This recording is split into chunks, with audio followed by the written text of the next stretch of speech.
आज आप लोग सुने करवा चौथ व्रत कथा।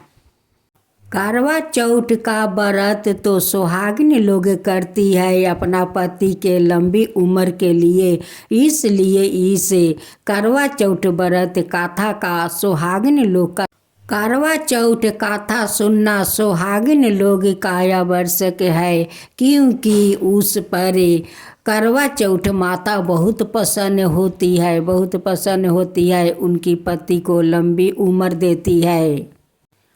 एक बार हम सब बोले करवा चौथ माता की जय हो। एक रुक्मिणी नाम का औरत रहा करती थी। उनकी 5 बेटे थे। 5 बेटा का विवाह करवा चुकी थी। 5 का अपना अपना परिवार था और सभी फैमिली एक जगह ही रहा करते थे। रुक्मिन का परिवार तो बहुत बड़ा था। रुक्मिन तो बहुत खुश थी, बहुत खुश कि मेरा इतना बड़ा परिवार है, कितना अच्छा लगता है घर। मेरा घर तो परिवार से भरा भूरा घर है, कितना मेरा घर सुहाना लगता है। रुक्मिन तो बहुत खुश थी। रुक्मिन का 2 बेटा का नौकरी था और 2 बेटा का अपना व्यवसाय था, लेकिन छोटा बेटा का तो कुछ नहीं था। वो कहीं कहीं से काम खोज कर करता था। जो कमा कर ले आया करता था वो अपना माँ को दे देते थे कि माँ लो, मेरे पास तो यही पैसा है। लेकिन उनकी परिवार का तो पेट भर तो रहा था। छोटा वाला बेटा का नाम गंगू था। गंगू यही सोच रहा था कि अभी तो हम लोग का सब फैमिली एक जगह हम लोग रहते हैं, एक जगह हम लोग का भोजन बनता है, मेरा परिवार का पेट भी भरता है। और जिस दिन सब लोग अलगा हो जाएगा उस दिन तो मेरा बहुत तकलीफ होगा, मेरा परिवार को बहुत दुख पहुँचेगा। यही सब वो चिंता कर रहे थे। सारे परिवार एकता रहते रहते कुछ दिन बीत गया। एक दिन रुक्मिन का बड़ा बेटा कहता है कि माँ, मैं अपना परिवार को लेकर अलगा रहना चाहता हूँ। फिर दूसरा बेटा कहता है कि माँ, मैं भी अलगा रहूँगा। फिर तीसरा बेटा कहता है कि माँ, मैं भी अलगा रहूँगा। अब तो रुक्मिन बहुत बड़ा सोच में पड़ गई। सोचने लगी कि बेटा लोग अलगा रहने के लिए तो मन बना लिया है। एक दिन रुक्मिन कहती है कि ठीक है, जब तुम लोग अलगा ही रहने का मन बना ही लिया है तो ठीक है, मैं 5 को बंटवारा कर दूंगी, लेकिन मेरा क्या होगा। रुक्मिन का 12 बेटा कहता है कि माँ, तुम्हारा क्या बात का चिंता है, तुम्हारा तो 5 बेटा है, 5 बेटा का घर में एक एक दिन तुम भोजन कर लेना माँ। तो माँ कहती है कि बेटा, मुझे तो कुछ नहीं चाहिए, मुझे बस एक रोटी और एक कपड़ा चाहिए, उसी में मैं बहुत खुश रह लूँगी।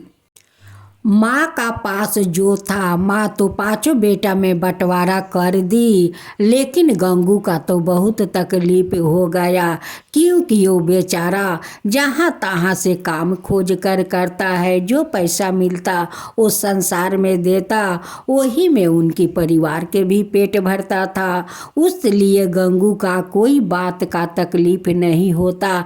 लेकिन अब तो मैं अलगा हो गया हूँ, अब मेरा कैसे परिवार को संसार चलेगा, कैसे मैं अपना परिवार को पेट भरूँगा। गंगू का परिवार अभाव के कारण से बहुत दुख तकलीफ से वो लोग गुजर रहे थे। जैसे तैसे वो लोग अपना गुजारा कर रहे थे। गंगू अपना परिवार को तकलीफ देखकर वो सहन नहीं कर पाए, उसलिए गंगू तो बीमार पड़ गया। अब तो वो लोग का घर पर औरों दुख का पहाड़ टूट पड़ा। गंगू का पत्नी के पास तो एक पैसा भी नहीं था कि वो अपना पति को दवा लिया कर खिला सके। ऐसे करते करते 2-4 दिन तो बीत गया।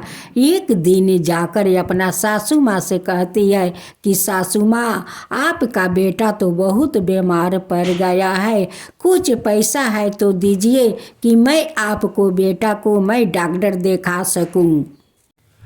सासू माँ कहती है कि बहू, जो मेरे पास था वो तो मैं 5 में दे दिया, अब तो मेरे पास कुछ देने के लिए नहीं है कि मैं दे सकूं। अब तो मेरा तुम लोग का भरोसा है। अपना बड़ी जेठानी के पास जाती है और कहती है कि जेठानी जी, आपका देवर तो बहुत बीमार है, कुछ मुझे पैसा दीजिए कि मैं अपना पति को दवा कर सकूं। तो जेठानी क्या कहती है कि देखो, मेरा तो ऐसे ही इतना बड़ा परिवार है, जो पैसा आता है मेरा संसार में खर्चा हो जाता है, हाथ में कुछ नहीं बचता है, तो मैं तुम्हें कहाँ से दूँ। फिर दूसरी जेठानी के पास जाती है, वही जेठानी वही बात बोलती है। फिर तीसरी जेठानी के पास जाती है, वो भी वही बात बोलती है। इधर उनकी पति का बहुत हालत खराब होते जा रहे हैं।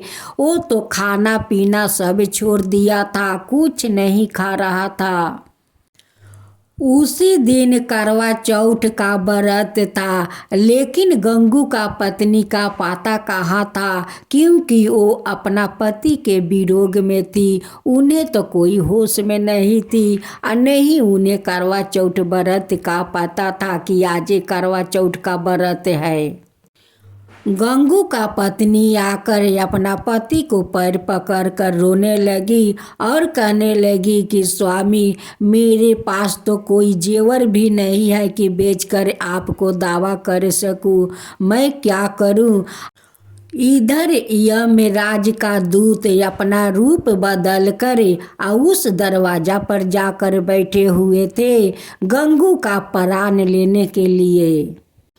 गंगू का पत्नी अपना पति को वियोग में रो रही थी। उनकी तो होश नहीं था कि वो पूछ सके कि आप कौन हो, आकर क्यों चौखट पर बैठे हो। गंगू का पत्नी का तो सुबह से शाम हो गया, तब भी वो मुख में ना अन्न और जल कुछ भी नहीं दी थी। वो तो शाम हो गया था जब माँ करवा चौथ देखती है कि यमराज का दूत तो अपना रूप बदल कर उस चौखट पर बैठा है गंगू का प्राण लेने के लिए।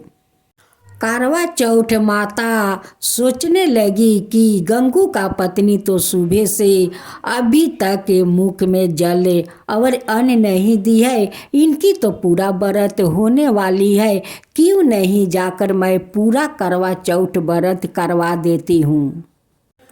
जमदूत तो यही सोच रहा था कि गंगू का पत्नी तो पैर पकड़ कर रो रही है, मैं उनका प्राण कैसे निकालूंगा। वो पैर छोड़ेगी तभी तो उनका प्राण निकालूंगा। वो तो सारा दिन आज के उपास है, उनका तो पता नहीं है कि आज करवा चौथ व्रत है। वो छोड़ देती तो मैं उनका प्राण निकाल कर मैं जमलोक चला जाता। वैसे करवा चौथ माता गंगू का माँ का रूप धारण करते हुए उनकी घर में आती है और कहती है कि बेटी, क्यों रोती है, तू चिंता मत कर, तेरा मालूम नहीं है कि आज करवा चौथ व्रत है। बेटी, करवा चौथ व्रत है, तू करवा चौथ व्रत कर। गंगू का पत्नी थोड़ा देर के लिए चौंक जाती है और सोचने लगी कि कभी तो मेरी सासू माँ इतना सारा श्रृंगार नहीं दिया, कभी तो बेटी कहकर नहीं बुलाया, आज क्या बात है कि सासू माँ मुझे बेटी कहकर बुलाती है और श्रृंगार करने के लिए कहती है, करवा चौथ व्रत करने के लिए कहती है। करवा चौथ माता कहती है कि बेटी देखो सारा औरत वहाँ पर बैठी है। अब करवा चौथ माता का वो कथा कहेगी, तू श्रृंगार कर ले और जा कर वही पर बैठकर तू भी करवा चौथ माता का कथा सुन। तब तक मैं तेरे पति के पास बैठती हूँ, तू जा श्रद्धा भक्ति से करवा चौथ माता का तू कथा सुन। हाथ में संकल्प लेती है और करवा चौथ माता से कहती है कि हे करवा चौथ माता, सारा सुहागिन तो अपना सुहाग के लंबी उम्र के लिए आपका व्रत करती है। आज देखिए मेरे पति को क्या हालत हुआ है। हे करवा चौथ माता, मेरे पति को जीवन दान दे दीजिए। करवा चौथ माता का अपना पीड़ा सुनाती है या पीड़ा सुनाकर संकल्प लेकर करवा चौथ माता का श्रद्धा भक्ति से उनकी कथा सुनती है। जमदूत कहता है कि हे करवा चौथ माता, मैं तो कब से इस दरवाजे पर बैठी हूँ गंगू का प्राण लेने के लिए। आज तो आप आकर उनकी पत्नी से करवा चौथ का व्रत करवाती है, तो मैं कैसे गंगू को प्राण ले सकता हूँ। आज तो माता गंगू का पत्नी का रोना देखकर मेरा आंसू भी आ गया। माता, मेरा भी आंसू आ गया। गंगू का परिवार का तकलीफ देखकर मुझे भी तकलीफ हुआ है। चौथ माता, मुझे भी तकलीफ हुआ है। मैं भी गंगू का परिवार को कुछ देना चाहते हैं। ये सब बातें दूत का मुंह से सुनकर तो करवा चौथ माता उस दूत पर प्रसन्न हो जाती है और कहती है कि दूत, तुम तो नरक का देवता हो। आज तुम्हारा मुंह से ये बात सुनकर मैं बहुत प्रसन्न हूँ, बहुत प्रसन्न हूँ। आज तुम मुझसे कुछ मांगो। जमदूत कहते हैं कि माता, मैं यही चाहता हूँ कि सारे स्त्री पुराने दीप में जौ सल्ता डाले, तेल डाले और उसे दीप को जलाकर दरवाजा का बाहर रख कर मुझे प्रणाम करे, मुझे पूजा करे। माता कहती है कि ठीक है, जा। हर साल कार्तिक अमावस का दिन जाने की धनतेरस का दिन पहला जम के दीप तुम्हारा निकलेगा। उसका बाद वाला दिन माँ लक्ष्मी का लोग दीप जलाएंगे। करवा चौथ माता का कथा सुनते सुनते चंद्रमा निकले आता है। तब इन सभी सुहागिन जाती है, चालन में दीप राख कर चंद्रमा को देखती है। वैसे गंगू जाकर चालन के सामने खड़ा हो जाता है। उनकी पत्नी देखकर तो बहुत खुशी हो जाती है कि आज करवा चौथ का व्रत था। मेरे पति इतना बीमार था कि इनकी जाने के समय आ गया था। आज तो करवा चौथ माता चमत्कार कर दी। आज चमत्कार कर दी कि मेरे पति को ठीक कर दी। सारा दुख हर ली, सारा दुख हर के मेरे पति को ठीक कर दी। जब गंगू अपना पत्नी का व्रत तुड़वाकर घर के अंदर आते हैं तो देखते हैं कि घर में तो धन भरे हुए हैं। अब तो गंगू का पत्नी कहती है कि देखिए चौथ माता कितना घर में हम लोग का धन भर दिया है, कितना धन भर दी। देखिए ये तो हम लोग का आज चमत्कार हो गया। जो भगवान करते हैं अच्छे के लिए करते हैं। आज देखिए हम लोग का घर में धन कितना भरे हुए है। ये धन कभी शेष हम लोग का नहीं होगा। रात को सोने के बाद करवा चौथ माता गंगू का पत्नी का सपना में दर्शन देती है और कहती है कि बेटी, जो घर में तुम्हारा जो सासू माँ थी वो कोई तुम्हारा सासू माँ नहीं थी, वो तो मैं थी कि तुम्हारा सासू माँ का रूप में मैं तुम्हारा पास गया। जानती हो क्यों? कि तुम तो सारा दिन अन्न जल ग्रहण नहीं की थी, उसलिए तो तुम्हारा पूरा व्रत हो गया था, आज शाम का पहर था, उसलिए मैं जाकर तुम्हारा सारा व्रत पूरा करवाई बेटी, सारा व्रत पूरा करवाया। जो बूढ़ा बैठा था तुम्हारा दरवाजा के सामने, वो कोई बूढ़ा नहीं था, वो तो जमदूत था बेटी, जमदूत। वो तो आए थे तुम्हारा पति को प्राण हरने के लिए, लेकिन तुम जो पैर पकड़ कर रो रही थी, उस लिए तुम्हारा पति को वो प्राण नहीं लिया। तुम्हारा रोना देख कर वो दूत भी, उनकी आंख में आंसू आ गया बेटी, उनकी आंख में आंसू आ गया था।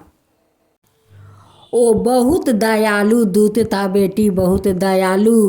वो जो तुम्हारा घर में धन है, वही दूत तुम्हारा घर में धन भर दिया है कि तुम्हारा कभी दुख तकलीफ नहीं होगा।